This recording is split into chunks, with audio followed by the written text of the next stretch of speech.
മുകളിൽ നിങ്ങൾക്ക് ഒരു ചിത്രം കാണാനായിട്ട് പറ്റുന്നുണ്ട്. ഏത് ഡിവൈസിന്റെ ചിത്രമാണിത്? യെസ്, ഇതാണ് നമ്മുടെ പെരിസ്കോപ്പ് എന്ന് പറയുന്നത്. പക്ഷേ ഈ ഒരു ചിത്രത്തിൽ നിങ്ങൾക്ക് ഒരു തെറ്റ് കാണാനായിട്ട് പറ്റുന്നുണ്ട്. എന്താണെന്നറിയാവോ?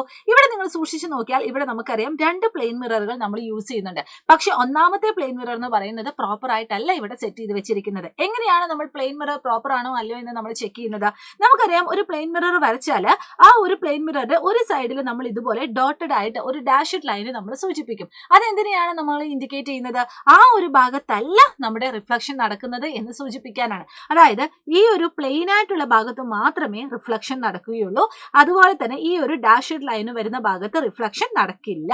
അങ്ങനെയാണെങ്കിൽ നമ്മൾ ഇതാ ഒന്നാമത്തെ ആ ഒരു പ്ലെയിൻ മിറർ നമുക്കൊന്ന് ചെക്ക് ചെയ്യാം.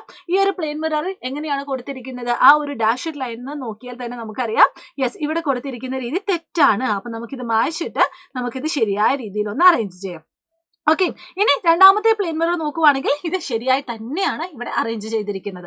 ഇനി നമുക്ക് ഇവിടെയുള്ള ആ ഒരു ലൈറ്റിന്റെ പാത്തും കൂടി ഒന്ന് വരച്ചു നോക്കാം. യെസ്, നമുക്കിതാ നമ്മുടെ ട്രീയിൽ നിന്നും ലൈറ്റ് ആദ്യത്തെ ഒരു പ്ലെയിൻ മിററിൽ വന്ന് ഇൻസിഡന്റ് ചെയ്യുന്നു.